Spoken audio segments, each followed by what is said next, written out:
Have you been waiting for that beat? Did you hear it drop in? Wherever you are, whenever you are, and however you happen to be listening, we're so glad you've chosen to tune in to DLC.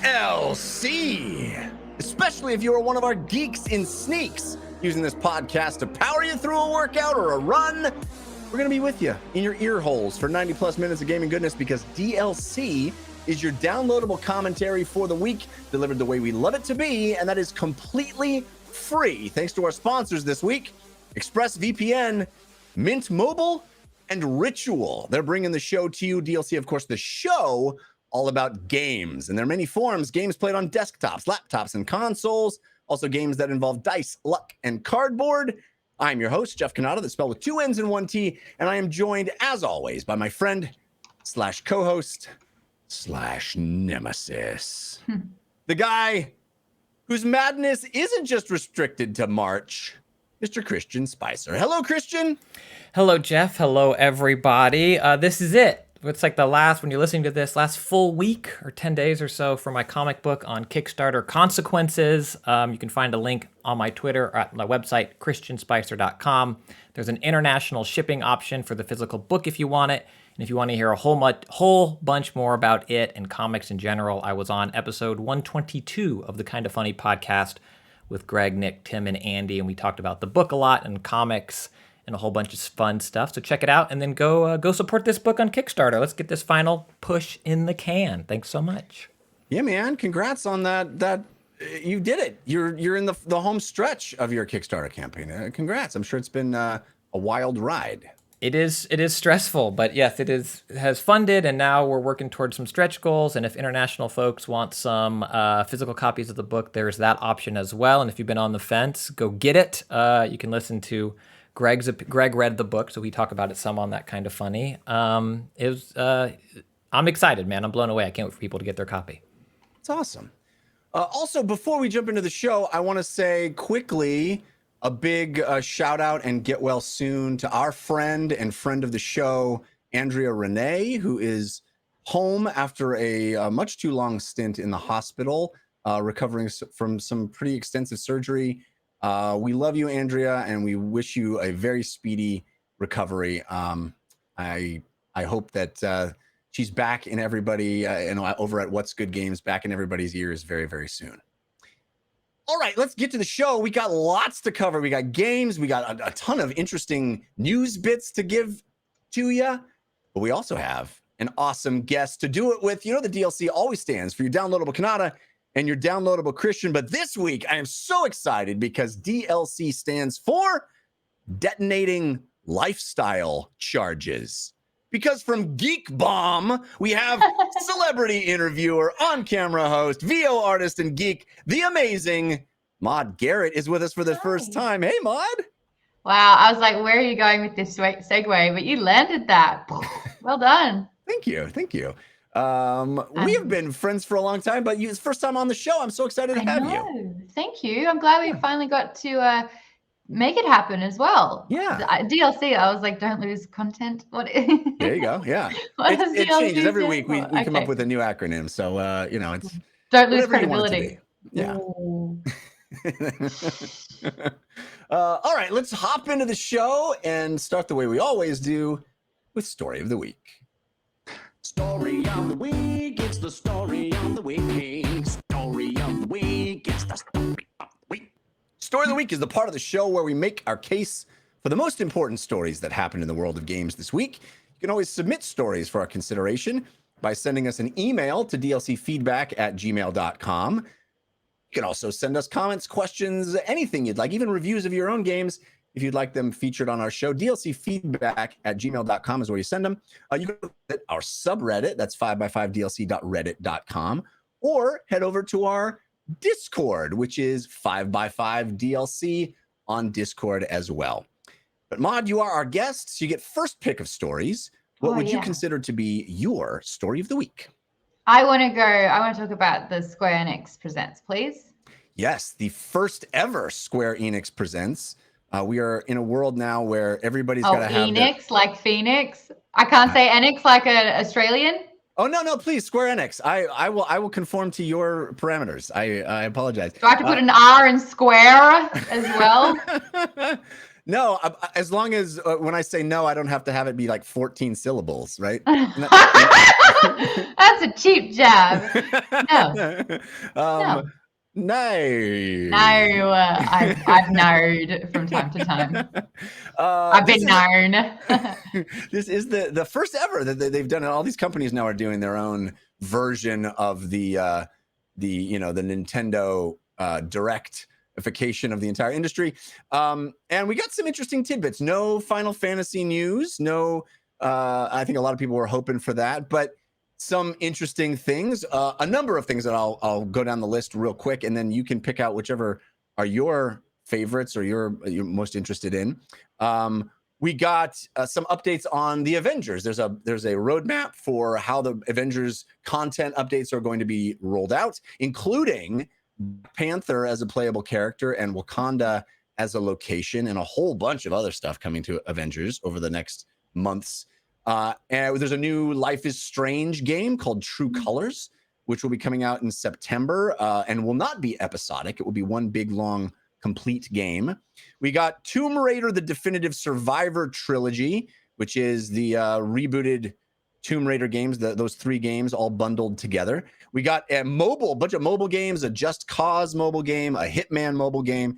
We even got a mobile Space Invaders game that will work in AR that they're working on. And I think the biggest one, or at least the most surprising or unknown at this point, was the game previously known as Project Athia, which they had teased a while back. Now has an official name. It's called Forspoken, which I think is the answer to what's your mouth for? It's Forspoken. That was terrible. I had a really good dad joke as well, but that was so much worse. I had one where it was like, you know why they're building out mobile games, and like why this game in particular? Why? Just cause. Yeah. That's far superior to mine, I will admit. Anyway, we got our first sort of gameplay tease for Forspoken, which is not coming out until 2022. But Maud, what of all of that stuff from the Square Enix, what you say Enix? I said Enix. Square Enix, the Square Enix You can say presentation. Which is your favorite? I think I'm fascinated by Space Invaders going into AR because I'm excited about AR because I always saw VR as a stepping stone to get to AR, because I think the more accessories that are needed for something, the less inclined we are to explore it or pay for it. Unless it's going out and about, then all the accessories are needed and they make it better. Don't forget we haven't even gone out in like over a year, but I'm ready. When I get to go out and about again, I am going to be blinged out, just everything. Yeah, all my pins. I'm so excited. Out of that news, though, I think that more Tomb Raider is good. I think they're very, very good games, but I think the problem, if it can be called a problem with Tomb Raider, is that Camilla Luddington is such a good voice actor that when my poor girl would die because of my playing and I would fall into a ravine or fall off a cliff or die violently, the way that she died was so excruciating for me that I could not keep playing the game. I had to put the controller down and walk away because I felt so guilty. Well, those games are brutal. Kind of yeah. They are visceral. It's she gets stabbed and you feel it, man. It is yeah, they're real. It's interesting that this definitive survival trilogy, I feel like we already had a trilogy release of this game, but evidently not. But this marks the 25th anniversary of Tomb Raider. Oh, wow. And they were also, in line with that 25th anniversary mod, there will be a Tomb Raider cookbook. So are you excited about the cook? Well, haven't you always wanted to cook all those delicious things that you see Lara Croft eating? I mean, she's just constantly eating delicious. Is it because Lara Croft is always in the kitchen? No, I hope not. I don't think so. It just seems real on the nose. There are 2 rules about tomb raiding. 1, always raid the tomb. 2, you do your best cooking in ancient tombs. Like, I can't tell you, like, I make a delicious pesto pasta, but pesto pasta made in a tomb, Oh, it's like just like the air of the It's the unknown. crypt. Like Yeah. like the whispering demons that are like, we're gonna kill you, is like just spice on top Yeah. of it. Do you So guys good. have any That's why they call you the recipes? Spicer. Do you have any recipes that you hope make it into the like you know, I don't know, top recipe you would like to see in the Tomb Raider cookbook mod? Yeah. Bringing down the pastaraki That's pretty good. would be Pretty good. good. I'd like to cook that one up. Yeah.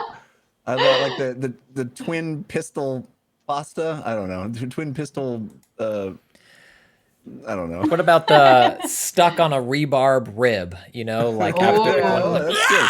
That's, Yeah. yeah. Oh, there's a knife in my ribs. That's not a knife. Interesting.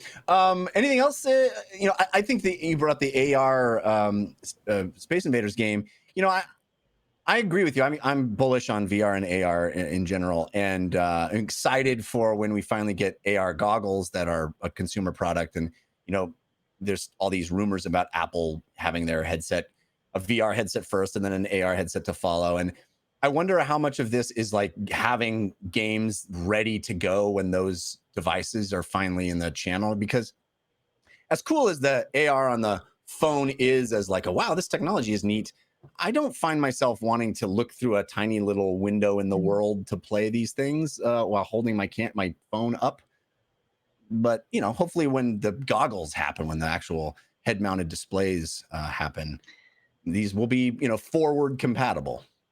Is it psychotic or bionic of me to just want to skip forward to the chip? I'm ready, dude. Put the microchip in my neck. Let it Yeah. happen. Yeah, no, I'm ready to be. I want to go full cyborg. You know, I Not just full watched. cyborg. Did you see it? You saw it as well. He's just so keen to get his medal out, isn't he?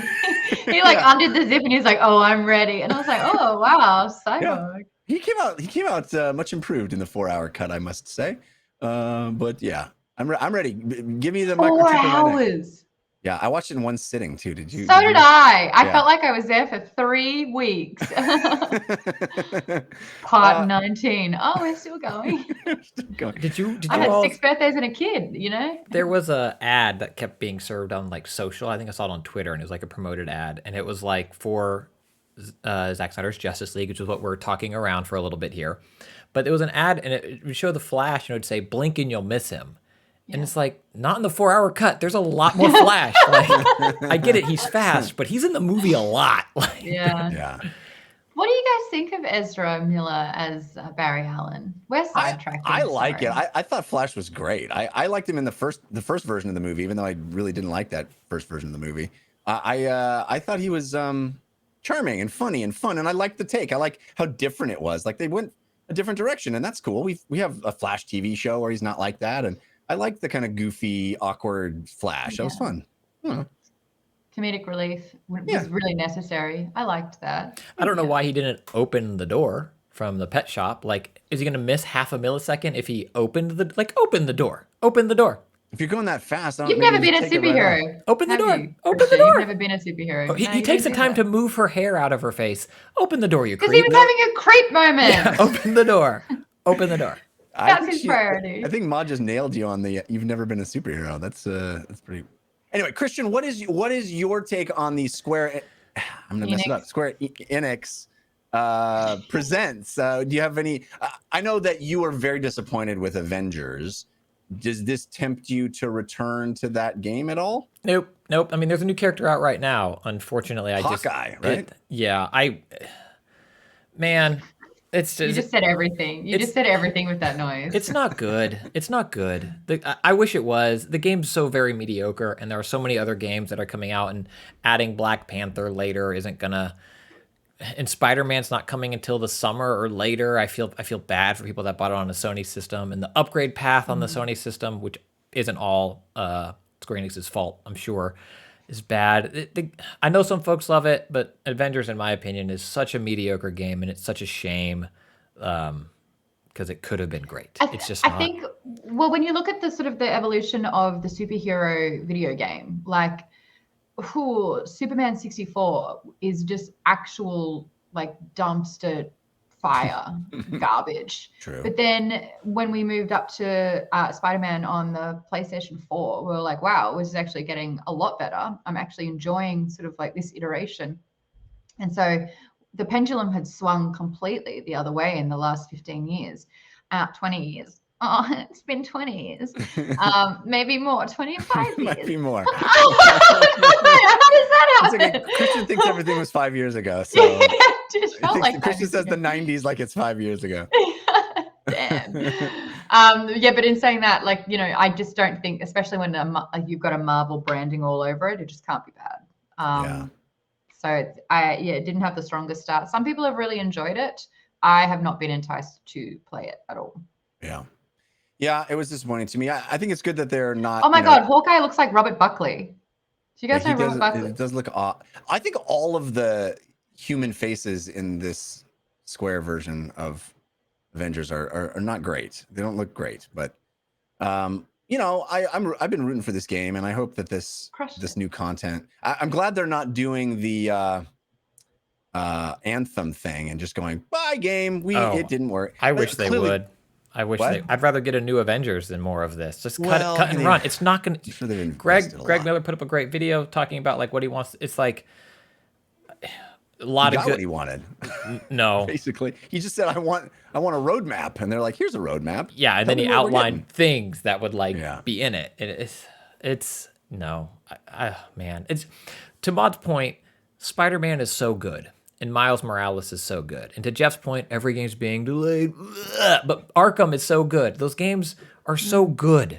And Avengers isn't. It just isn't. It's not bad. It's not Superman 64. It's not bad. It's just so mediocre, which sometimes is worse. Because then I'm like, I will play it. It's not that bad. And then I'm like, I could be it's not doing anything else. Yeah. I didn't even put Arkham's delay in the rundown because every game is being delayed, Christian. Yeah. It's not even news anymore. It's not even news.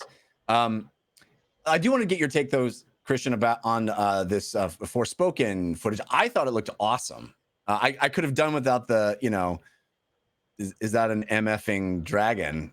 As the first line we hear from the game. I'm like, okay. But I think it looks awesome. The traversal stuff, zipping around the environment. The environments themselves look really next gen and awesome. I'm excited for this game. Yeah, I'm watching a little bit of it now. It looks beautiful. I mean, it's announced at dragon. An MFing dragon. MFing dragon. It's announced for 2022, which by Jeff's rule means 2023 or later, right? Like, but it looks super next gen, and I think that's what I'm excited about. Are these games that push these new consoles and hardware in ways that kind of shows them off in big ways. So I'm very excited about that. I'm curious, you know, I don't want to say what type of game it is, but kind of what type of game it is. Like what are like a third-person open world action adventure? Yeah, you know? and I'm curious if it kind of sticks that, if it's Horizon-esque, but the traversal looks so much faster. How big is that world then? You know, it's I'm very interested in the game, and it's like The Last of Us meets Skyrim. I mean, it looks really with magic. I guess Skyrim has magic, but it looks really. I'm really excited about it. I'm shot to the top of my keep an eye on 2022 list. I really love that they're using sort of like, because mocap's gone so far that this is Ella Balinska. So I've interviewed her. She's one of the most stunning women I've ever seen in real life. Like just absolutely breathtaking. So to see her rendered in this game, like it's her. Yeah. This isn't like one half of a eyebrow kind of look the same. This is like really well done. That's exciting. Yeah. It's as she is that character. She's portraying that character. Yeah, it's really cool.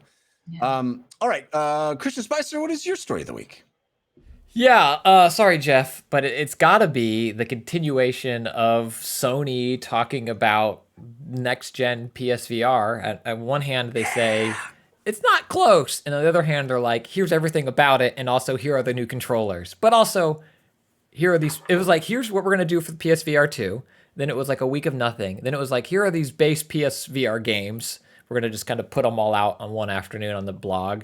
Then a week of nothing. And then it was like, by the way, look at these dope controllers. We don't know when they're coming though. So the news is they've shown off the next gen PSVR 2 controllers that look a lot like the Oculus Touch style controller with the brace around the outside and thumbsticks, and they're going to include haptic feedback, which is very exciting. They look like the same style of haptic feedback that the new DualSense controllers on PS5 are employing, evidently. awesome, and such a nice take on that, of evolution of HD rumble, so to speak, from the Switch.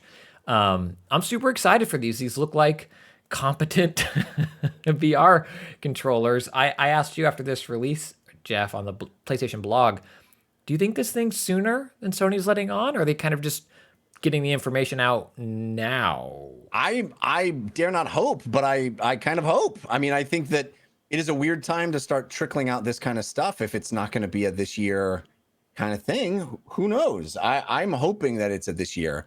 And these controllers are exactly what I wished for, right? I mean, the thing, even above and beyond the substandard resolution of the current PSVR, which is not that bad, honestly. The games look fine. It's not Valve Index. It's not even Oculus Quest 2 at this point. It's an older tech than that. But even beyond that, those Move controllers from day one on PSVR were holding it back. They on day one. Guys, this is the first time we don't have a phallic-looking remote. Remember playing Wii? Remember playing Move? Oh, yeah. They say it looked like a microphone for play. No, it didn't. It's phallic movement. I remember trying to play Mario Party and you did the shake a can challenge. Yeah. You couldn't do that and look someone in the eye. So I love the fact that this looks like kind of like you're strapping in to play a little bit of boxing instead of it being, Well, I have to say the best comment that I saw from someone, I wish it was me that had said this, but I don't know who it was. But if you look at the picture of them, especially one on the hands, it does look a little bit like space underwear. Oh, yeah. These will go nicely. So, I don't know how far we've gotten away from the groin region, but it's an improvement. And those Move controllers were just terrible. They were terrible from Move also. Like they weren't great. Like they were like the Wii, competitor for the PlayStation 3, and they weren't great then. They were fine, but they were atrocious as a VR controller. And so to have something that's competent, and I kept trying to look at this picture and seeing is this inside out? Outside? Like it's got to, right? I can't have tons of light out. They said it that the headset can track these controllers. The headset, they haven't said the headset is inside out, but they said the headset can track them, which is what's needed for inside out tracking. So I feel like that's a tacit acknowledgement that that's what's going to be, which makes me super excited. Yeah. I'm excited. It'd be real nice. JX32 in the chat says that maybe dev kits are going out. So to get ahead of leaks, they're kind of Sony's just releasing the stuff themselves, which could make sense. That's smart analysis. Yeah, I think that's probably the case. It did say at the end of the PlayStation blog that they were sending them out to developers now. Maud, are you VR positive? Are you you enjoy the experience in VR? Or are you sort of like, eh? Have you been tested? Are you VR positive? Like how did it come back? So I do have an Oculus Quest. It's still wrapped in the plastic. Keep it safe because you love it so much. You want to put it all the way back each time you play with it. When did I get it? Facebook gifted it to me like a year and a half. Well, that's different when it's a gift and you just I didn't want this thing anyway. But I should. There's no reason why I have not played this, except I just have been playing everything else instead. Well, you should unwrap it at some point because there's some really cool stuff. Some cool stuff you would like, I think. I know. Anyway, I'm super excited that these controllers are happening. I mean, that was my biggest hope. And it sounds like it won't require the PlayStation camera as a tracking device. All of this points to them doing a really strong revision of this technology, which makes me excited because Sony's in on VR and they've had really wonderful software that's been hampered, frankly, by the Move controllers, most of all. And so I'm really, really excited about this news. This was going to be my story of the week for sure. But there is other stuff. There is other stuff to talk about. In fact, there's other Sony stuff to talk about. The Evo fighting game tournament has been acquired by Sony. PlayStation now co-owns Evo, along with its new esports venture called RTS. And this is the preeminent fighting game tournament in the world, now controlled in large part by one company. The founders of Evo have gone on the record and said that that doesn't mean they're only going to be playing on PlayStation hardware. They are still going to play on a wide variety of platforms and use a wide variety of fighting games. The next competition, last year's competition actually was canceled, not just because of COVID, but also because there was like a scandal, horrible scandal. So evidently this year's one is back on as a virtual event, and they will, be doing Street Fighter and Mortal Kombat and all the standards. So it's not like Sony bought it up and went, we're only doing Sony stuff. It's all, everybody's playing PlayStation All-Stars. That's the only game we're doing. They're not doing that. But what do you think, Ma? Do you think that one platform holder buying an ownership stake in this event is a bad thing, or do you think it will end up being a good thing? We're seeing more and more of that, with Microsoft buying or like partnering up with Bethesda. So we're seeing sort of like these core alliances take place. In terms of like actual like a tournament, I don't see the issue. Money's money. And like you're saying, if it's not limiting sort of like the games that you can play, I personally not really heard of Evo. And I think that RTS is a very interesting name because RTS real-time strategy, Rooster's Teeth store, like there's so many things that RTS already is. Okay, sure. That's my feeling. I think you're right. I wonder, Christian, the quote from the press release here is the fighting games are hugely popular on PlayStation consoles, with gamers logging in more than 1.1 billion gameplay hours in 2020 alone. We at Sony are committed to breaking down the barriers for gamers to compete at all levels and providing a best-in-class global platform for them to showcase their skills and passion. There's an argument to me that having, some more Sony backing, it will bring Evo to the next level. I don't know how much of an Evo fan you are, Christian, but do you think this is a good thing? Yeah, I've certainly enjoyed some Evo over the years.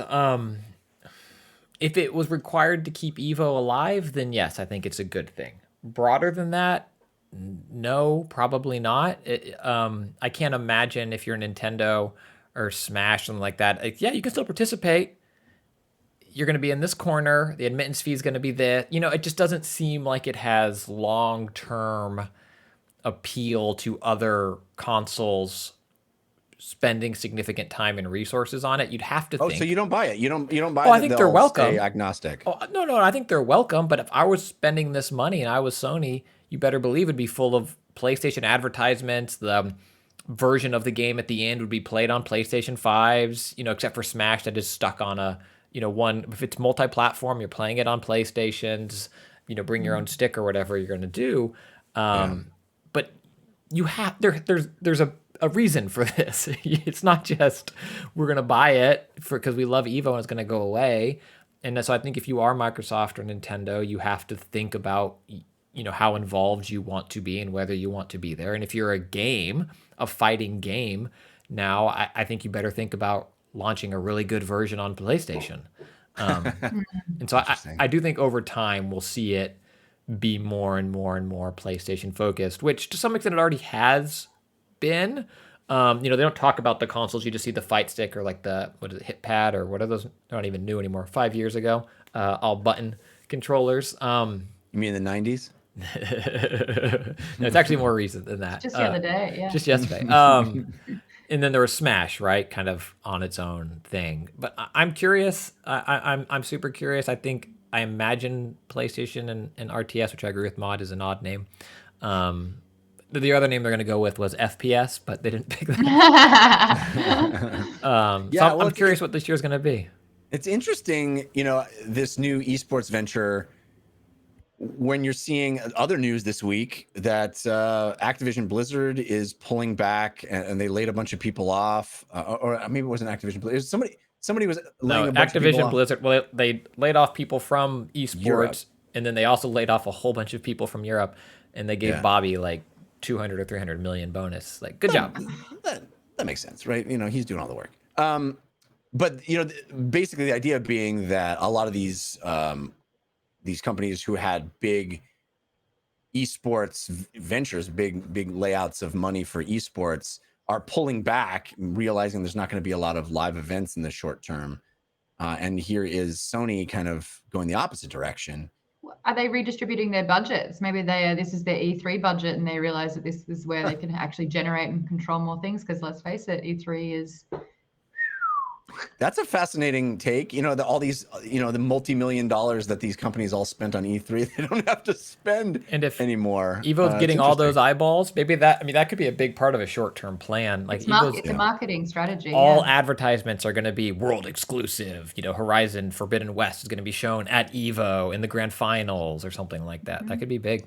Yeah. Well, PlayStation, I believe they were one of the first ones ages ago to set apart their own sort of like PlayStation, not convention, but like announcement day. PSX, their own. Yeah.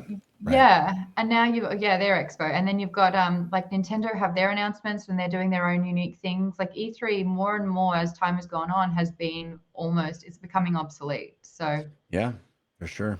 It's a good chunk of coin. It is. It's a big layout of funds. So I think that's an astute observation.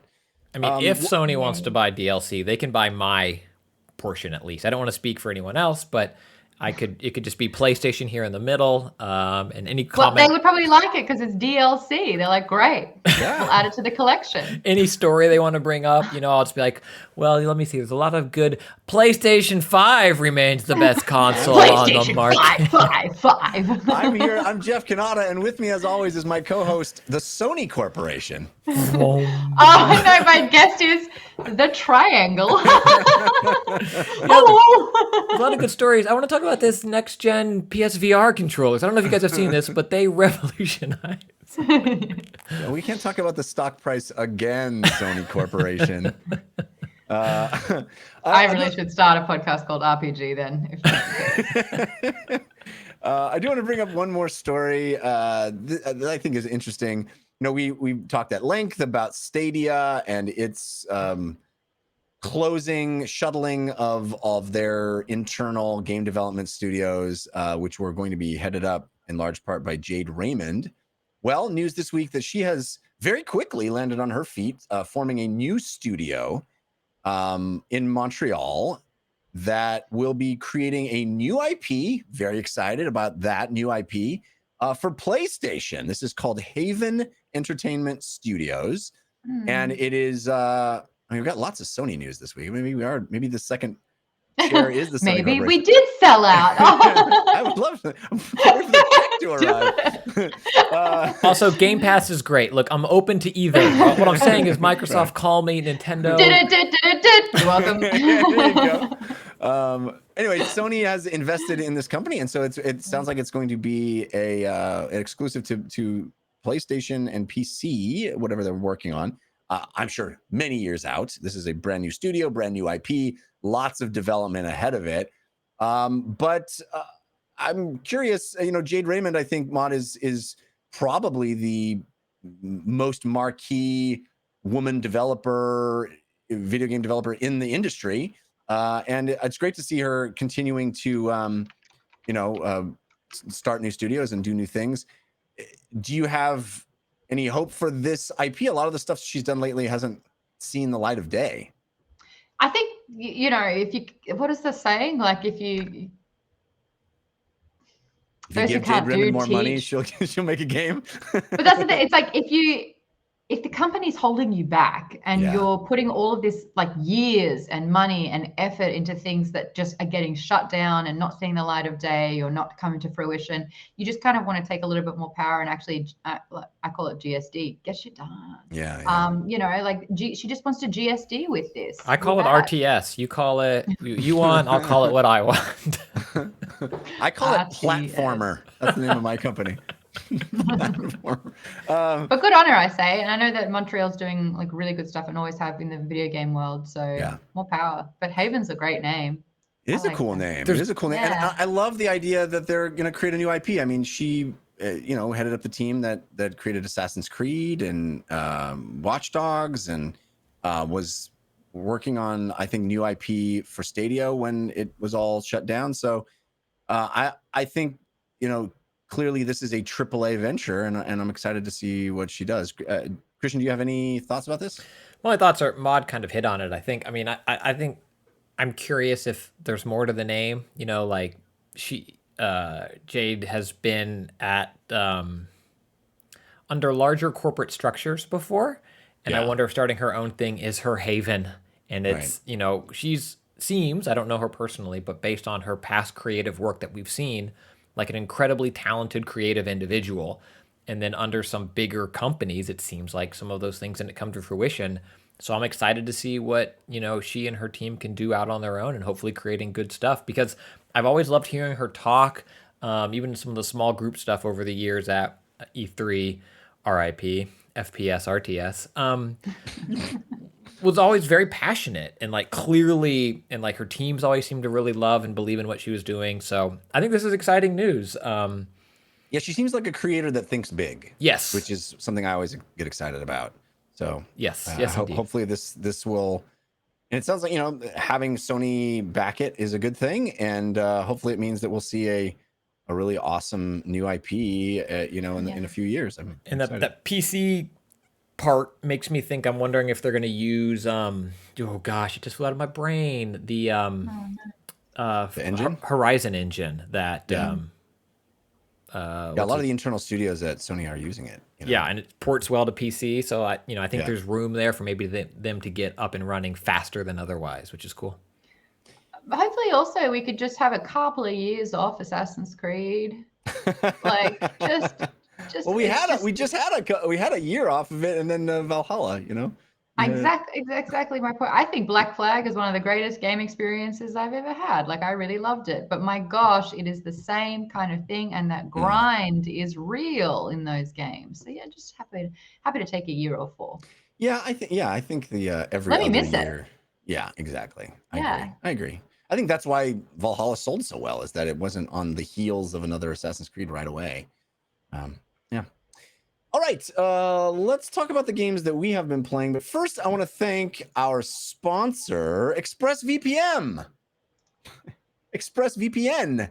How did you choose which internet service provider to use? The sad thing is, most of us have very little choice, because ISPs operate like monopolies in the regions they serve. And then they use this monopoly power to take advantage of customers, data caps, streaming throttles, the list goes on. But worst of all, many ISPs log your internet activity and sell that data onto other big tech companies or advertisers.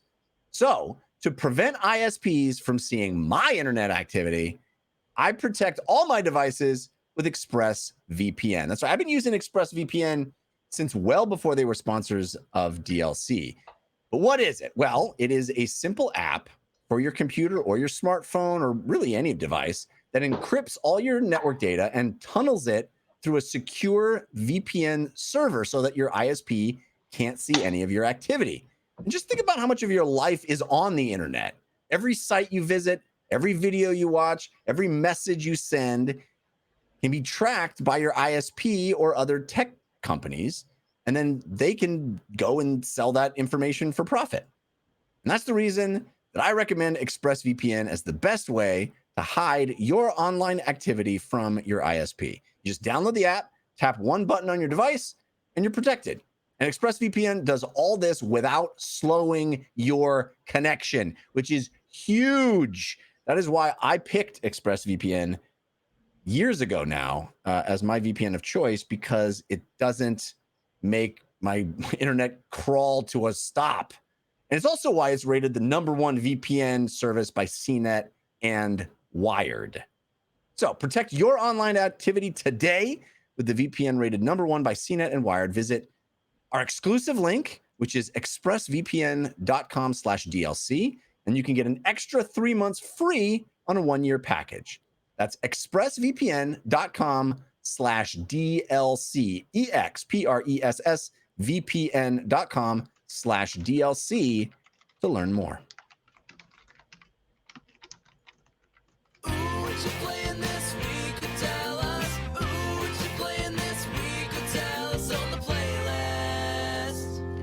time to talk about the games that we have been playing this week.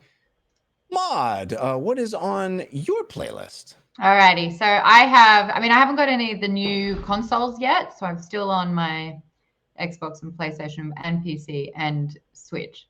But I'm back into the Switch big time, mainly because I can take it into bed and curl up and cry on the screen during the last year. So it's been really great. It's just nice. That is nice. Someone was telling me about Octopath Traveler, and described it as like kind of your Dragon Quest, Final Fantasy, like early old school Final Fantasy kind of game. Yeah. And I was like, I'm so in. I love my RPGs. Let's do this. And it's so far so good. I'm really, really enjoying it. Octopath, being 8 letters, means that you can unlock the stories of 8 different characters. There they all are. So I'm about 12 hours in on this game, really enjoying it. Super fantasy, like just my kind of jam. But I've found that I've been really enjoying sort of like more of the JRPG-esque type games on the Switch, like Fire Emblem Three Houses. I've played that through twice. Like I just love that. So I've been chewing that up. So yeah, this is the game that I've been playing like all weekend. It's literally where I'm up to. That's weird. Octopath Traveler is a game that I dabbled with a little bit. It didn't get its hooks into me, but I have friends that really, really loved it. I adore the visual style of that game. I just think that cute. that shallow depth of field with the pixel art is so like 2.5 HD, I think is what, and that's what Project Triangle is also going to use, and it is absolutely gorgeous. And I think an art style that works really well on the Switch screen as well, like handheld or docked. But it's just stunning. How many? So wait, where? We can kind of. Where are you, Maud? Broadly. I've just gotten the 6th character. Okay. Yeah, so I'm like 12 hours in. Cool. I'm getting, where is she? Primrose the dancer. So I've just kind of unlocked her story and I'm figuring all that out. But like, what's really exciting, like for those that have any interest in writing. So I write a lot of sort of like campaign stories, and here you need to have 8 fully fleshed out, completely different backstories that don't compete with each other, but like make sense. And some of them are a little dull. Some of them are really great. So I've been really enjoying it. I've been enjoying the fight system. There's a lot more strategy in it because you can see the order of the lineup of whose turn it is. As you can see, there it is up the top with like in the combat. What great timing. It's like another level up, and I'm starting to really get interested in, instead of it just like being an escape, bit of a button mash, to the point where I may have looked up best combinations of players, etc. And one of the bosses was really hard, and you can't adjust the difficulty, which I wouldn't have, but be prepared to kind of like restart the game a couple of times in it. Christian, did you play this? I did. I didn't make it through because I found the story with those 8 stories kind of coming together to not have the narrative hook to pull me along that I'm hoping Project Triangle would. But I loved the combat. I mean, I was playing this, Jeff, when our friend Berg, who's been on the show, it's been a while. He needs to come back. He told me about it. He might have, because we were all kind of perhaps in the same really circle. Into it. And that's when I finally put it away, when we would check in every little bit. And then Berg was like, I'm here. And I'm like, oh God, I can't. He was like 800 hours in. He's like, it's amazing. And I was like, oh no. I'll have to tell Berg that I'm on board now. That's good. Yeah, he and I, we were both playing Animal Crossing when that was like, peak pandemic time. Yeah. Where he was like, I have dressed the island. And I was like, oh no, I have drunk lots. That's where we're at. Yeah. But it's a great game. I've been playing other ones as well. Valheim, I've been streaming Valheim, going off like the Valhalla kind of thing. It's a Viking survival. So I'd played a little bit of Rust, and I didn't love Rust. It just didn't really click with me. But I really loved that sort of the Viking version of this one. It's got a tutorial, like a little bird that just pops up in your open world roaming experience, which kind of navigates you to the next thing. The thing I miss though is that there's no quest list. You don't unlock quests like especially, but it will kind of show you the different shrines. And if you collect the materials to place upon the shrine, you can summon a boss. and that's been pretty interesting. But I've been playing this game, like you can only, I think, have about 8 or 10 people on per server. And so that's really what makes or breaks the game. It's the people that you play in the game with. Have you been and playing with friends or with strangers? Bit of both. So, but like friends who game. So Felicia Day, a few of her friends, and people that I've streamed with as well. So that's kind of been really entertaining, hearing Felicia's very colorful language when it comes to boss battles, but really kind of like getting in it together. So I've been enjoying that one on streams as well. I'm terrible at building though. Oh yeah. My understanding is that the game doesn't require it so much. You can sort of rely on your friends to build all the stuff that you need if you have good friends. Well, it requires someone to do it. It just doesn't have to be you specific. It doesn't be like Jeff Kanata build the it's like, but someone needs to. It really is like you distribute and delegate roles. Like I was so happy chopping trees and like finding meat and like all the supplies and gathering and putting them in the chest for communal use. But good Lord, did I not build anything? I don't know how I did it. Like abstract doesn't even cut it. There would just be like half a roof just sitting in the middle of nothing. And I'm like, I don't know how I did it. I don't know how to undo it. And I just don't think I can do this ever again. That's higher skill. I mean, to make a roof with no walls, that's very difficult. I was like, it's levitating. I'm a magician. It's very avant-garde. The graphics aren't great, and sometimes it renders at a really like slow bit rate, especially when you get into your main sort of like village hub. And that's like the only sort of like real downside to it. But I gotta say, that's what's holding me back, Maud. A very kind listener of the show gifted me a copy of Valheim because I said I wasn't gonna play it, and Christian was talking with some of our other guests, and they were all excited about it, and I was like, and so this very, very kind listener sent me a copy. And I haven't really had the full experience. I want to get on with Christian, and I want to have the whole like we're all friends playing, but I dabbled well then don't play with me, Jeff, because I am not your friend, and I will not sit around while you do none of the building. You get on my server, you are building, my friend. You're going to get over there to our little hut, you're going to dig some trenches, you're going to raise some roofs, you're going to do everything. That does sound fun. Yikes. But the visuals, like, I mean, I guess they've sold 8 million copies of this game right now. It is the game of the moment. People love it, and it has become this thing. I kind of am baffled by it, to be frank. And I recognize that I am a shallow person for needing a game to be pretty most of the time. I mean, there are games that whatever. There are games where it's an art direction thing, and maybe this game is an art direction thing. But it's just not.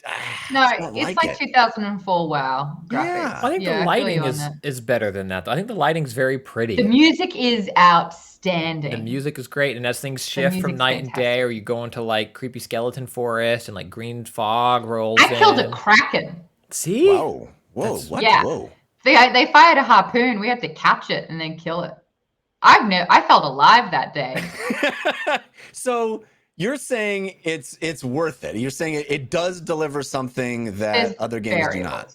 No, there's variables. Like you could have just as much fun playing Rust, I suppose, because it's that survival sort of builder. It's a who you play with that makes or breaks the game. It really is. That's why I wonder why 8 million people decided this was the game, because I understand that. I playing with friends is super fun, and we're in a pandemic. Yeah, I think co-op games. Like Among Us, man. Yeah. That was it. They were working on the second game because they thought the first one was a bust, and then like COVID hit and they amplified their sales like 2,000% or something ridiculous. So it's like people are just looking for co-op games to play with buddies. But I feel like there's an infinite supply of those. I don't understand why this one. What? There's a finite for sure. Well, it just feels like it's such a deep well that there's a lot of games that you can choose from for co-op experiences. Maybe I'm wrong.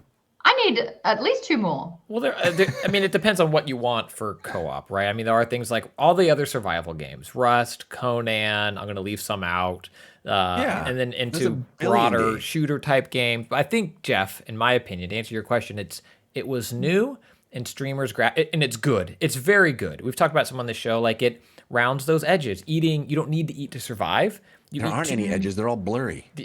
No, there are a lot of edges. It's very polygonal. You can see them. Yeah. But you eat to be better. And so that is helpful. And then, so I think it is good and fun. And then streamers gravitated toward it. So if that's who you see playing and you're kind of keeping up with them, then you and your two buddies are going to play also, and you're going to have a good time. So I think that's how it becomes of the moment, and then it continues to be fun. So people keep buying in and keep talking about it. And Mod plays with Felicia, they kill a Kraken, and now someone else is going to buy it because that's awesome. That's cool. That's super cool. I get it.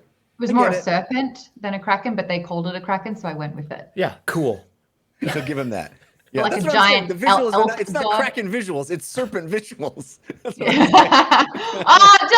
let my story become your analogy. Wounded. I know. I'm shallow. I freely admit it. I like my games real pretty.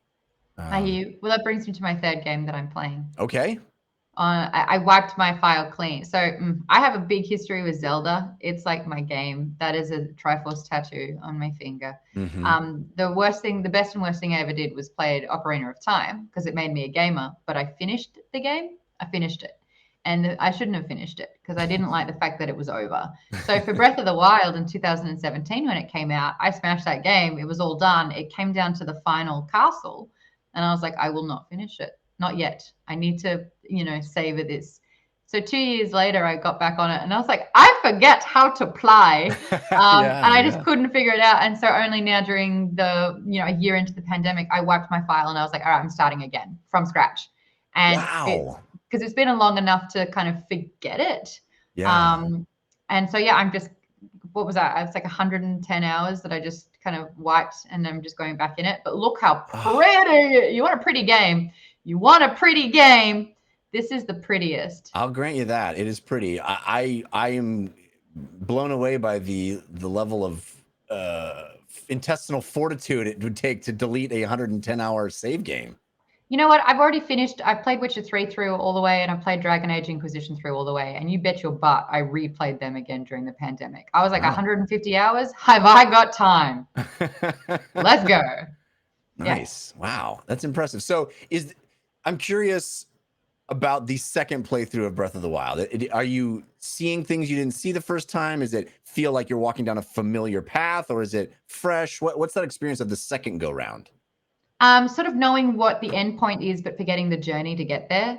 Yeah. I've also, when I first played, I was very completionist. I wanted to do everything within that area before moving on. And now I'm just trying to cut a few corners and breeze through. But with these sorts of games, there's like an infinite amount of ways that you can tackle it, the order that you do it, how you want to unlock it, where you wish to explore. I don't think my way this time has been smarter, because the whole time I'm going, if I just unlocked a little bit more stealth, I could climb a little bit higher. And if I just done this, then so I'm probably going to have to put even more time into it. I'm taking the scenic route. And that is fine by me. Yeah. Well, I mean, I think Breath of the Wild is a game that's all about the scenic route, right? It's about what's over the next hill, what's on the horizon. And cooking. So they should have had a cookbook. That would make sense because you cook. Yeah. Well, the cookbook would be like throw everything in a pan and watch it bounce, and then the food is done. Yeah. Yes, you can put in nuts and whole mushrooms and a bird that you slaughtered with a bow. Yeah. It just bounces. Just watch it bounce. It is a beautiful game, though, and still after all these years, I mean, fault. There is one fault. Okay. Ooh, what's the fault? I would die for her. But Zelda's voice acting in this game, the blood moon rises. My least favorite one. Not a fan of it. Yeah. That's the only thing though. Everything else is great. But as soon as I hit the blood moon link, I'm like, shush! I'm having a good gaming experience. She's like, I'm wishing for the one I love. Yeah. Other than that, a flawless game. Yeah. Wow. Christian Spicer. What about you? What is on your playlist? This is one of those weeks where it's a lull as the new releases are fewer and far between this year. League of Legends? Is that what you just said? I've been playing some lull. Lull. No new game for me this week, but I've been playing more Fortnite.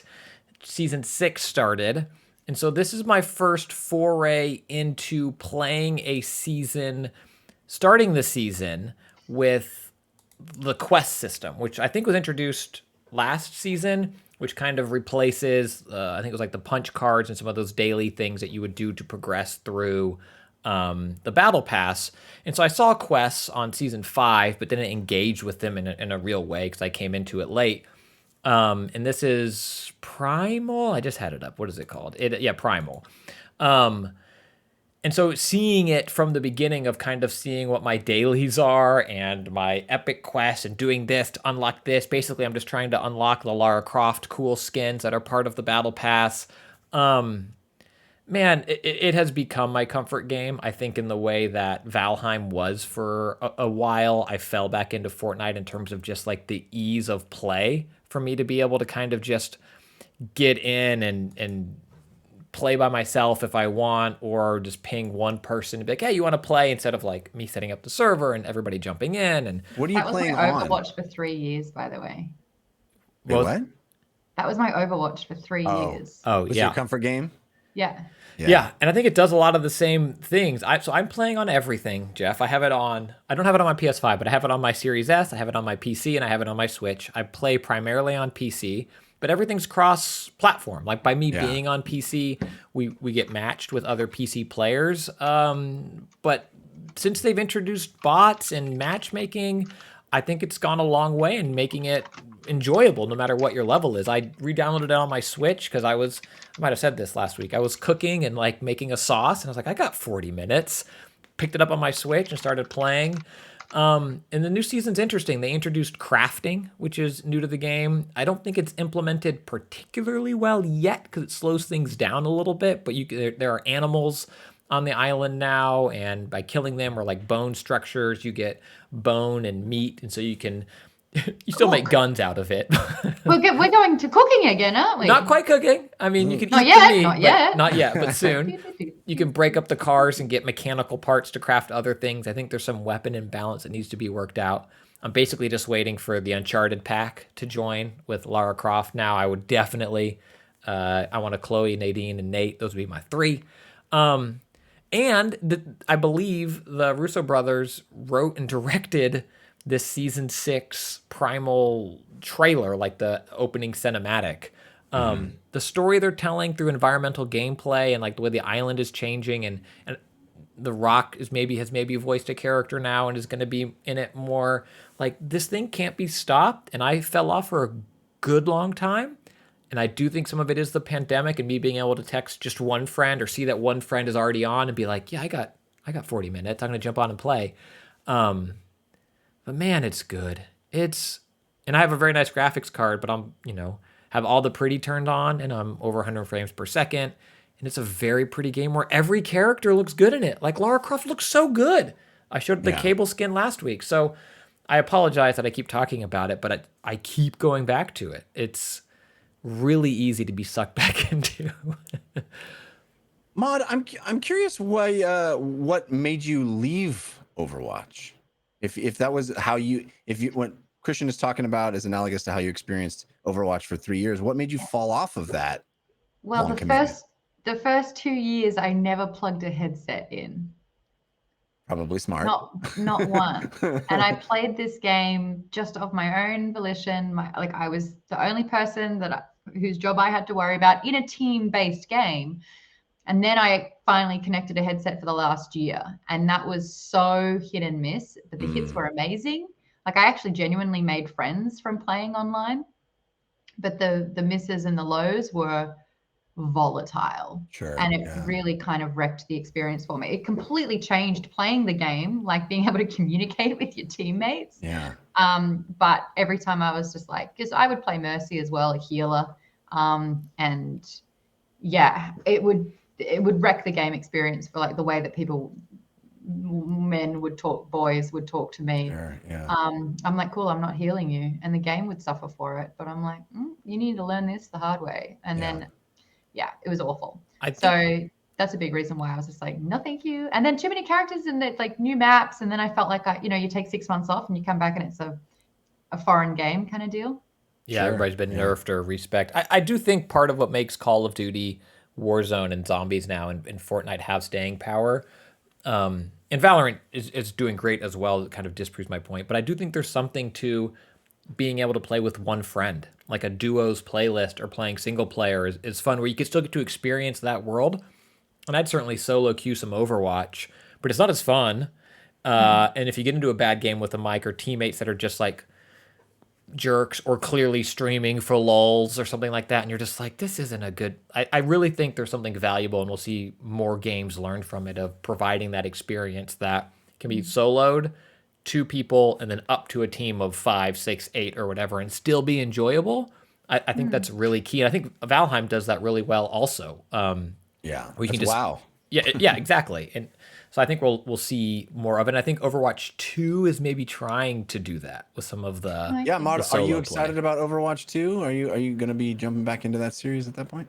I'll give it a go probably, Yeah. just because I like to have a game for every mood, and at the moment I don't really have what you were just saying, Christian, like that quick fix, that go in, you know the play, you know how it's going to go, you aim to win, and then you're kind of done. And of course, one match turns into 23 by the time you're done. But yeah, so I don't have anything like that on my roster, so that would be something that I would probably get into. Yeah.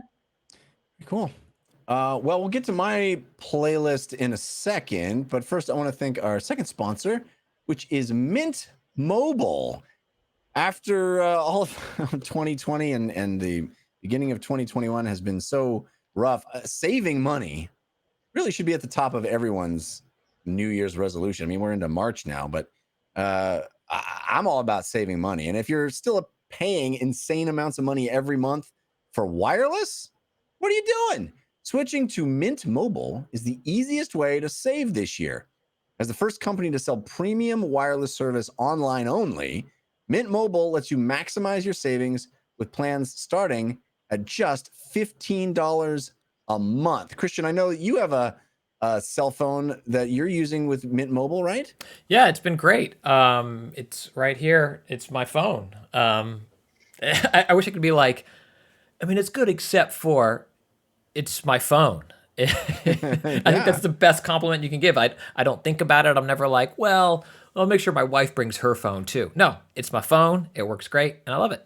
You're on Mint Mobile, and by going online only and eliminating the traditional costs of retail, Mint Mobile has passed that savings on to you. All the plans come with unlimited talk and text, plus high-speed data delivered on the nation's largest 5G network.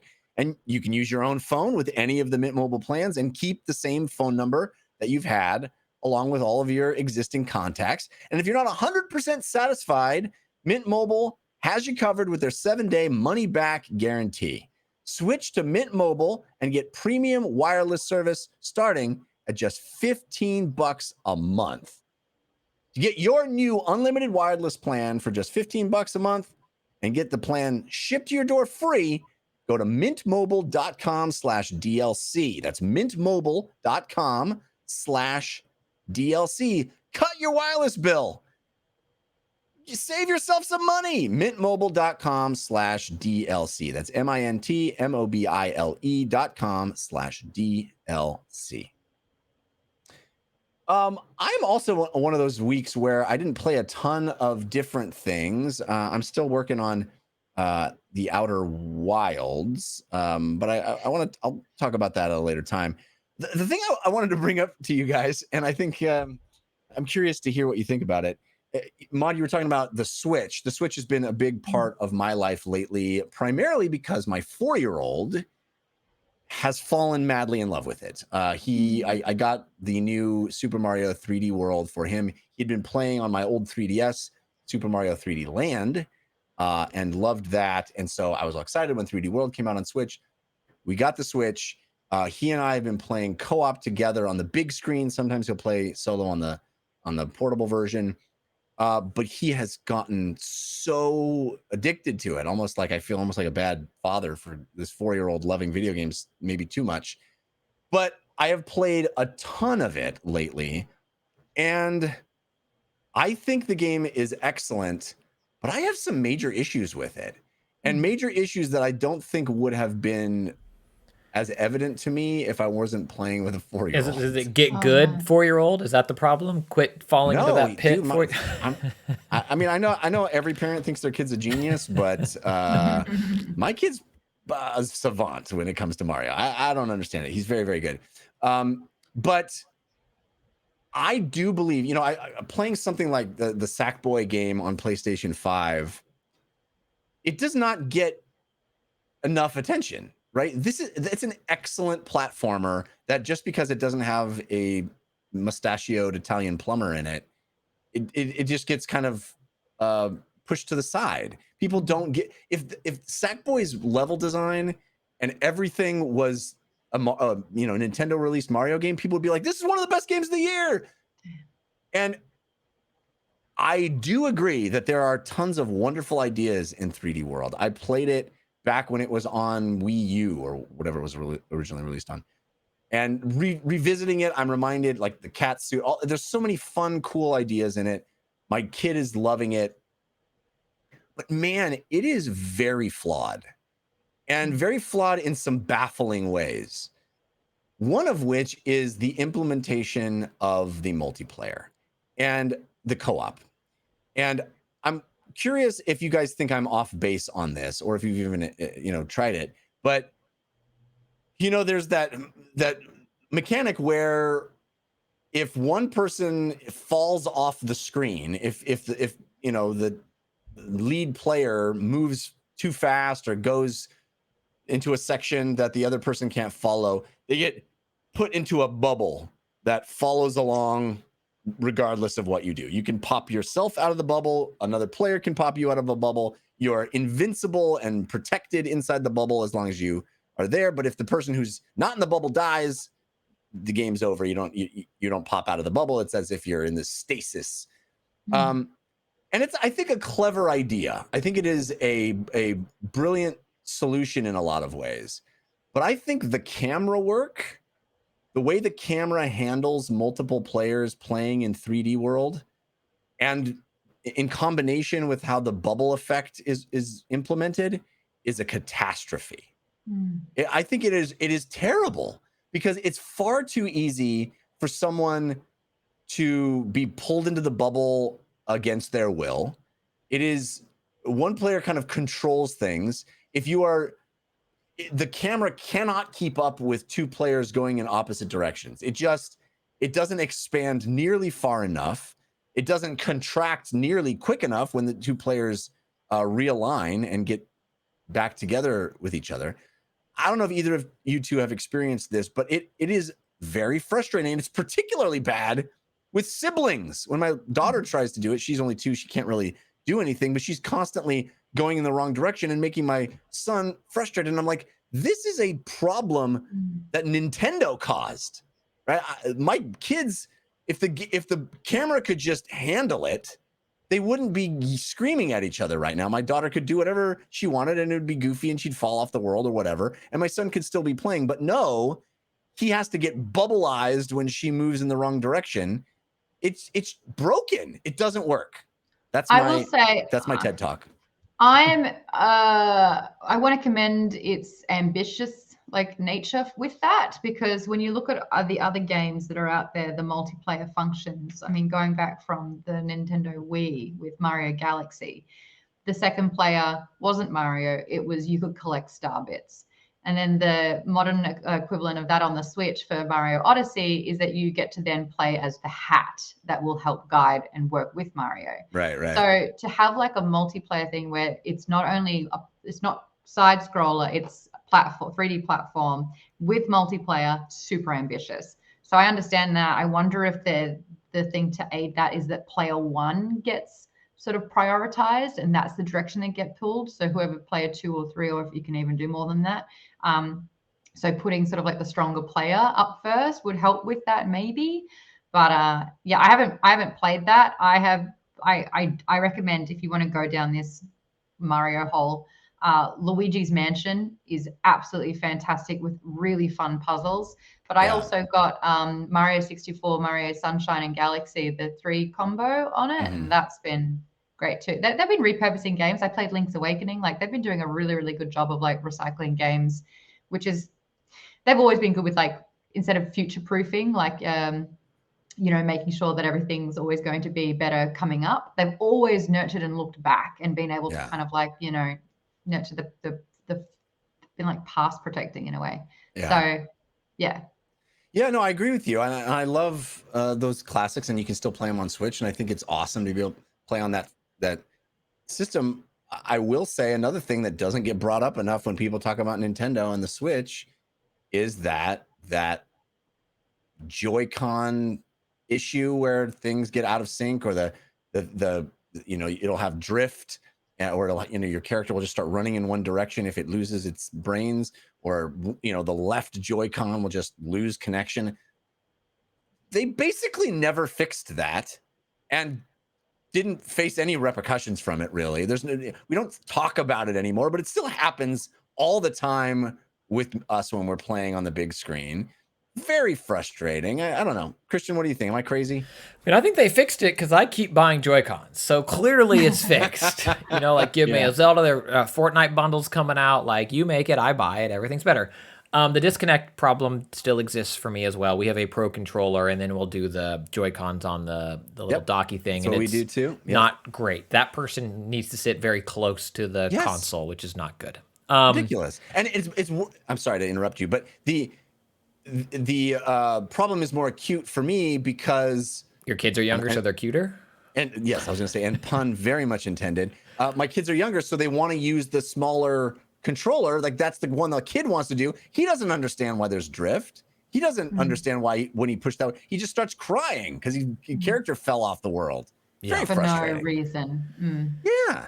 I've already had to buy a new Joy-Con as well, and there's I'm the only one playing it, so I hear it. I hear your frustration. Not cool, Nintendo. Not sponsored, but I recommend. I think I recommended this to you as well. The Power A controllers are great, and they're not as. I mean, the Pro controller is good. It's very expensive. The Power A controllers are cheaper, and in my experience, have been very good. To your other points for 3D World in general, I do think Mod is right. I'm trying to remember the last time I played with my kids, because now they just want to play Bowser's Fury, which kind of gives that second player that assist role. It's a little different. But I do think its first player controls that bubbling. So I think if you're... My experience is that's usually the case, but the game sort of makes decisions based on the direction that somebody went. And so it'll prioritize certain things almost willy-nilly. Yeah, that could be... Yeah, and then I think another part of it that I think is an apt criticism, and it's maybe about the design. I find that the multiplayer of 3D World... excuse me, is similar to the new Super Mario Brothers era of multiplayer, where it's not, it's meant to be people that know what they're doing, racing to where they're going. So it's tomfoolery and shenanigans and throwing people into pits and trying to get you into the bubble because I'm going too fast, got to keep up, and you're going to go for this power-up, but I'm not going to let you, versus like, let's have fun and play together, friend. It's like a little dash of Mario Party. Yes. It's competitive cooperative where you kind of need to go. So but it's not advertised as that necessarily. It's like 4 players and you can run around. It's like, don't play with 4 players. It will be bad. Especially for siblings. It will be bad. Yeah. I don't know, man. It's been very frustrating because I feel like they get there's no one criticizing them for this. And I think there's a better way to do it. It's not like, I totally agree with you, Mod, that it's an ambitious thing to even create a big 3D platformer and let up to 4 people play at once. I love it. And the fact that my son and I can play together is a gift, and I totally adore the fact that we can play together. But it causes more issues, and when I look at the methodology, the technique they've used to do this, there are some really awesome ideas. It's just the implementation feels like it didn't have to be quite like this. And maybe you're right, Christian. Maybe the design philosophy was to garner that sense of I can screw my buddy. Mess with your neighbor type stuff. But I wish there was a way to do it where it wasn't quite like that. Like you jump in a thing and it just sucks the other player into the thing, it turns them into a little dot and pulls them into the thing. You go too fast, you go too slow. The camera is not dynamic enough. It just is not good. And maybe it's time for Minecraft Dungeon. Go Game Pass it up. Find some of those other fun. I think he's a little young for that. But I was trying to think back to the last time that I played a game, because I have, siblings, and my babysitter was the Nintendo 64. And I was trying to think what was a game that was that kind of style. I can't remember the name of it. It's like some sort of amulet, or I don't know. Every time you ate, it would go, food is good. And I was like, yay. Oh, Gauntlet? Gauntlet! Legends, so good, so good. But in that game, like, Valkyrie is about to die. yes, Yeah. good memories with that. But whoever was like leading the charge, it would pull the screen. And so if you were like in the other area, it would go as wide as it could, but then it would just start like dragging the character just to stay in that frame. Yeah. And I remember that not being too upsetting. So probably, I wonder if that could apply instead of like being a bubble. Or someone actually was mentioning that in Sackboy, if your character dies in that portion, they don't actually come back until the checkpoint. So that's the bubble is a lot better because at least the character doesn't sort of like stay dead. But what would you want to change with that to make it more effective, efficient? I think my focus would be on a smarter camera, a camera that understands where to be positioned to maximize people on the screen at once. And yes, at a certain point, bubble it up. I think the bubble is an elegant solution in a lot of ways, and a kind of fun solution, right? The idea of getting bubbled and when you die, you come back in a bubble. I think all of that is really clever and works well, but it has to happen way less often. And I think with a camera that could figure it out a bit better, expand wider, or even split the screen into two sections if needed at certain points. I don't know. Sometimes that functionality can be wonky and not well done either. But I feel like there would be a way to make it better than it is currently implemented in 3D World. Camera's always a bit of an issue. Like I'm playing Mario 64 again. That was the hardest part about the game was that really janky camera. Well, that's that was the primitive days, right? That was when people were figuring out, oh, the camera is going to be a real hard thing to figure out in the 3D space. Yeah. And I maybe I'd love to introduce Sackboy to my son. I think he would dig that game. I just haven't sprung for the second PS5 controller yet. So maybe I'll just do that and see if that game handles it better. I honestly don't know how the multiplayer works on that game. So I think he would dig that game. But he is so into Mario. He has me like look up the names of all the bad guys, and he's like memorizing the names of all the bad guys. And he said, Daddy, we're gonna, on Halloween, we're gonna go, you're gonna go as Mario and I'm gonna go as Luigi or whatever. It's like, it's great. That's cute. Yeah, it's super cute. He's gonna get a little Mario tattoo because that's what happens when you get sucked into Nintendo as a kid. Yeah, we just got to the sixth world, which is the cloud world, and it opens up, and each of the worlds is connected by that translucent pipe that you go, soaring through. And there's the first one where the pipe went up, and it absolutely blew his mind. He's like, Dada, the pipe went up. It went up. I didn't know they could do that. I was like, yeah, buddy. I love that. Yeah. Anyway.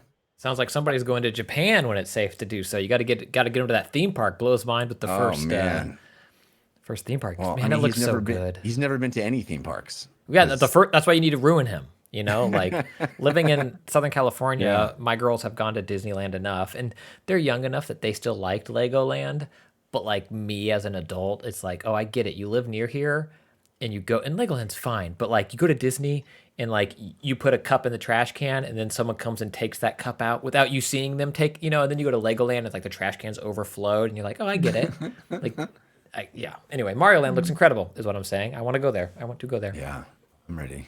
I'm ready to go there. I'll be like, son, we're going to a theme park. All it's going to take is a 17-hour flight. But you can play Switch on our way, so he'll be fine. He'll be fine. Son, I know you're 4, but you need to start paying rent. Oh, I tell him that all the time. We went out today. By the way, apologies for all the stories about my kids, but we went out today. We haven't really gone out anywhere, but we went out and we were walking around, and he's like, Dada, I want to buy something. I think I have the money to buy something. And I was like, where did you get the money to buy something? He's like, I think I have the money, Dada. I was like, you don't have any money. You don't have any money. There's my piggy bank, Dada. You have 4 pennies in your piggy bank that you found on the street. You have no money, son. You gotta earn it. Get a job. Anyway. It needs to accrue interest. Like, you gotta give him a chance. Get him on YouTube. I'll give him the same interest rate I get. Get him reviewing Thanks. toys. Like you gotta turn this kid into a profit cow early. Like my girls, I missed that boat. You gotta.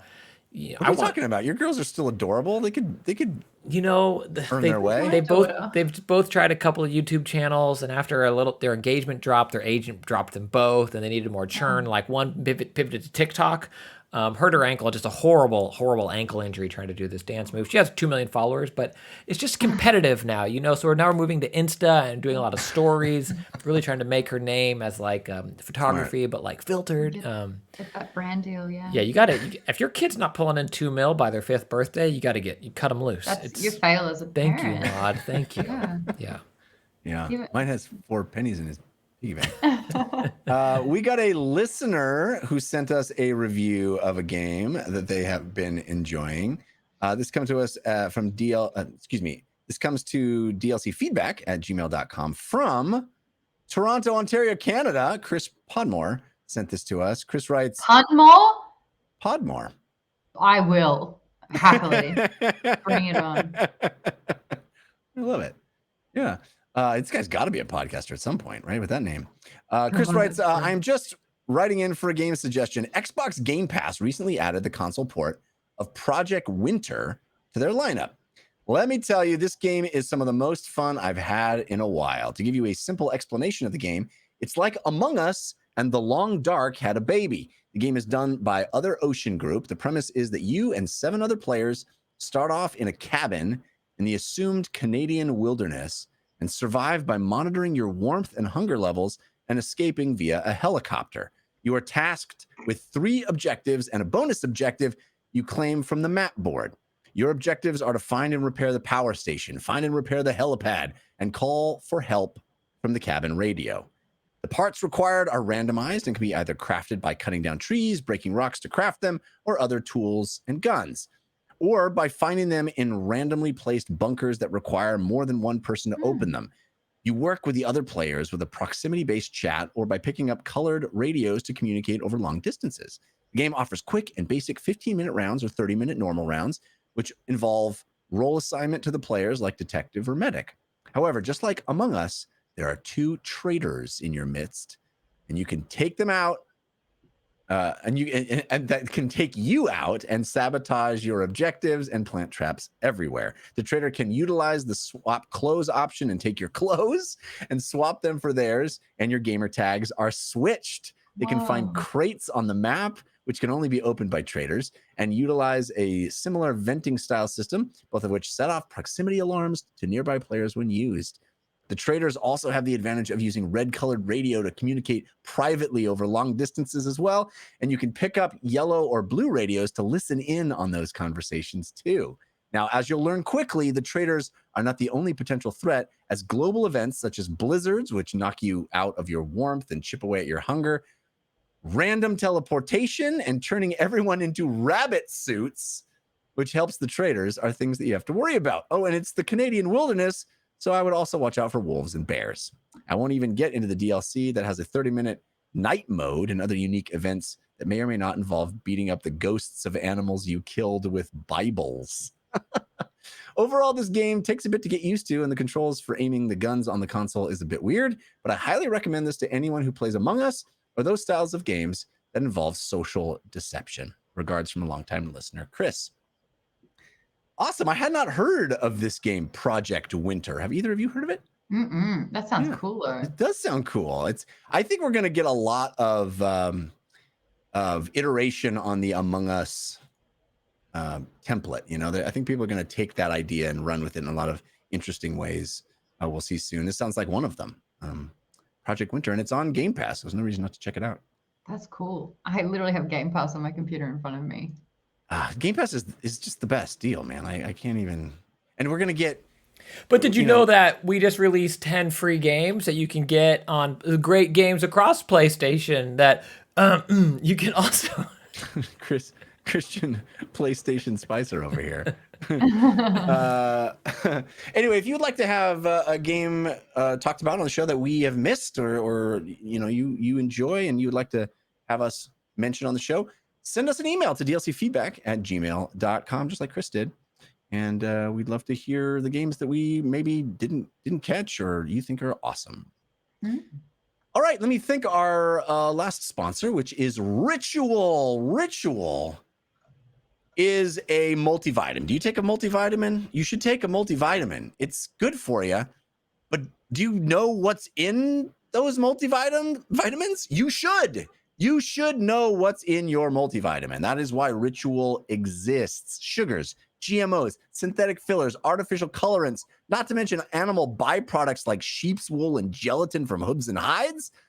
All of those are ingredients you might find in a multivitamin, but Ritual is not your typical multivitamin. Ritual's clean, vegan-friendly formula is made with key nutrients and forms your body can actually use. No shady extras. My wife has been using Ritual for Women for, I guess over a year now. She loves it. Her favorite thing about Ritual is that you don't have to eat it with food. You have to take it with food.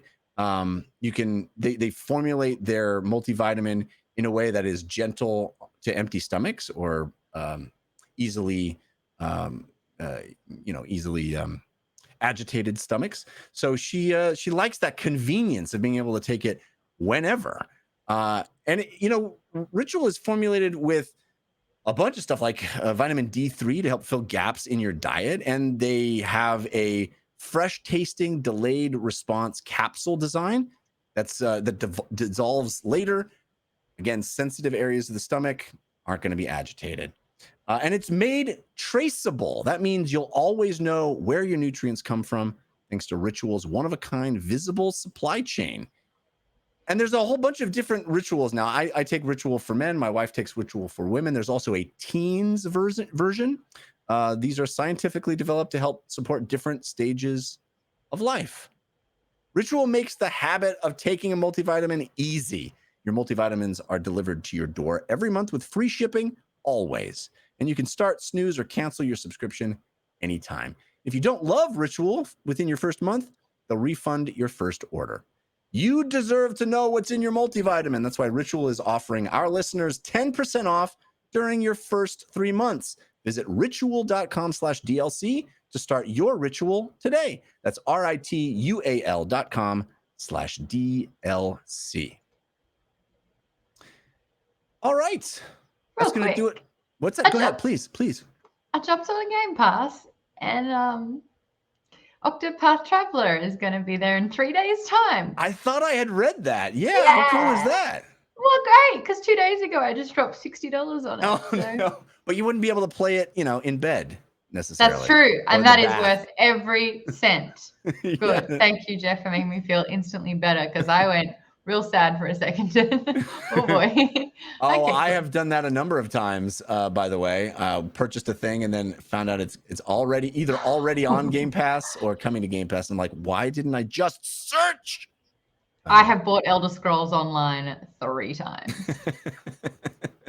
Yeah. Mm-hmm. Yeah, I can't remember what the most recent one of that is where I was like, I just bought this. It was already on Game Pass. I can't remember what that was, but yeah, there's a lot of good stuff there. Always worth a search. Yeah. All right, that's going to do it for this episode of DLC. We do have our parting gifts coming up, so stick around for those. But Maude Garrett, it has been so much fun having you on. Thank you for being here. Thank you so much for having me and chatting games. I actually haven't spoken games in a hot second, so this has been a lot of fun. Well, it's been a delight. Tell folks where they can keep up with you and all the great stuff that you do online. If you want to see me play video games, I stream a few times a week on Geek Bomb, so twitch.tv/geekbomb. I've just played Stardew Valley again. I love Stardew. It's just my happy place. It's just such a sweet little game. And I also upload all my streams onto YouTube, which is youtube.com/geekbomb. But I'm Maude Garrett on Twitter and Instagram and all the other places. Awesome. Christian Spicer, what about you? What do you got going on this week? Yeah, I mentioned at the top. I'll mention it again. I have a comic book up on Kickstarter right now. It is called Consequences. You can find it pinned on my Twitter, which is @Spicer, over at my website, christianspicer.com. This is the last full week. It's to the end of the month. To the end of March is how long the Kickstarter runs. So head over there. I have an international shipping option. A few folks asked, so I provided that as well if you want the physical version of the book. JP Covert has an awesome new enamel pen that we're going to try to get out to folks as well. So go back this book. I'm super proud of it. I think it's very compelling. It's about a mercenary, Cara Diol, and she's badass, and the book's badass. So I would love for you to go to Kickstarter, read about it, read more about it, and then if you like it as much as I think you will, back it. And I can't wait for people to see it. I have a newsletter. Usually I send out 2 per month or so. You can find it at tinyletter.com/Christian Spicer. And then I stream this show live on my Twitch, typically Sundays at 7:15 p.m. Pacific time. You can see our beautiful faces. And I tweaked it again this week. So the 3-person layout's a little different. And I added a live layout for the stories we're talking about for Story of the Week as well. So I can have those pulled up on the web in addition to gameplay trailers and stuff like that. So check it out over on Twitch and go back that Kickstarter. Yeah, man. Very cool. You can follow me on Twitter. I'm at Jeff Canada, which is spelled with 2 N's and 1 T. And the Dungeon Run is coming back. We announced last week. It is coming back. I'm so excited. We have a new Patreon, patreon.com/The Dungeon Run. And we're doing live streams of old episodes on our new Twitch channel, twitch.tv/The Dungeon Run, all week long, leading up to the 31st, which will be our first new episode back, picking up the story where we left off. I'm super excited, very proud of that show, and I'm glad we're bringing it back. So please do check that out, twitch.tv/The Dungeon Run, patreon.com/The Dungeon Run. The show will also be on YouTube as it has been. Yeah, we're really excited. We're super glad that Caffeine has let us pick up the mantle and bring it forth. But now we're doing the show on our own. So it's going to be, we're going to need the help of patrons to make that happen. So please do check it out. There's really cool bonuses and extras you can find to incentivize supporting the show. Patreon.com/The Dungeon Run. Also, I do the /Filmcast. We're doing a big episode about the Snyder Cut, as we talked about at the beginning of the show of Justice League. I think it's going to be a very entertaining episode. Just check that out over at /Filmcast.com. And I also do We Have Concerns, which is a show I do with Anthony Carboni about science and comedy. We teach you something, but make you laugh along the way. You can find that at wehaveconcerns.com. All right, let's wrap the show up now with our parting gifts. Hey, give us a suggestion of what to do this week. Give us a parting gift. This is your parting gift. Ma, do you have a recommendation to help people get through their week? Sure do. I love that you were talking about Dungeons and Dragons, and I actually see on Twitch that the Dungeon Run is live right now, which is cool. It is. Yeah. So I actually do a series that kind of throws the rule book out the window, that just focuses more on the improv side of D&D, where we create characters on the spot and Love then it. just do a 10-episode run using sort of like little details that they decided to drop when making that character live. It's called Fungeons and Flagons. I love it. Because it's more about having fun, and there was drinking. But I've done 3 seasons of Fungeons and Flagons that you can find on Geek Bomb. It's a really good entry point for people that don't really understand D&D, or it's an intimidating sort of like step. I don't know about you guys, but I remember watching the cartoon when I was a kid. I love fantasy as a genre and the video games, and I was like ready to play. And then when I got in there, I created my character, and I had like sheets of paper, and I was like, wow, that's a lot of stats. And I remember the very first game, we encountered these goblins, and I was like, well, I'm a ranger, and I'm the best ranger, and my 17-page backstory says that I'm the best out there. So I'm going to run up this tree, and I'm going to backflip, and as I backflip, I'm going to fire an arrow that gets into the skull of those 3 goblins. And my DM goes, you can get to the tree. And I was like, what? What do you mean? He goes, that's all you can do. That's your movement. And I felt so restricted by how D&D actually was. And so my whole thing is, if you can dream it, you can do it. You just need to roll high enough. Love it. So in that particular instance, I'd probably have to roll like a 17 or higher. And if I didn't, then the worse I failed, the worse that would go. And so that's what I've done 3 seasons of. If anyone wants to get into D&D or just have an improv style game, Anthony Carboni was a guest in my last season as well. So that's something that I'm pushing because it's my little baby and I'm proud of it. And I hear what you're saying, where if you love a show, and we had Patreon backing for it as well. So yeah, and I'm Fantastic. thank you, Nathan. I'm the moderator in it. Fungions and Flagons. That's very, very cool. Christian Spicer, what is your parting gift? Without any hint of irony or sarcasm, Justin Bieber's new album, Justice. I liked Changes. It wasn't as well reviewed, but Justice is being very well reviewed, and it's real good. It's a more intimate album. This man grew up in the spotlight and made mistakes, and me 10 years ago would not believe that I'd be saying it as often as I am. But it's real good, and the videos are pretty entertaining. Who would have thought that this kid can sing? He's not even a kid. This man, is very good. It's called Changes, Justin Bieber's new album, and it's excellent. You know, I did like 5 years doing FM radio in Australia, and I spoke about Justin Bieber an awful lot. But you have shown more love and excitement for that one album than I did in 5 years. So well done, Christian. Well, Australia, if you need a DJ to play some tunes, Yeah. I stay up late. Bieber. He's also being sued by Justice the band, also an excellent band, for they're claiming trademark for using a lowercase t in the word justice the way he does in his album. But it's real good. Also, Come on. nope, for real. That's real. That's real A talk. lowercase t? Because it looks like a cross. Yeah, trademark's a funny thing. But Justin Bieber, Justice, go listen to it. It's good. Titches. My parting gift is a show that I discovered on Netflix, but originally started on True TV. It's called I'm Sorry, and it is hilarious. 22-minute sitcom. Oh gosh, what's the name of the woman who stars in it? Has created it? I will find right now. It is. 1 moment, please. I should have looked that up. It is not family friendly. It is very much a adult show, but my wife and I are tickled every time we watch it. It is Andrea Savage. Andrea Savage is the creator, writer, star, and is kind of about her life as a comedy writer here in LA.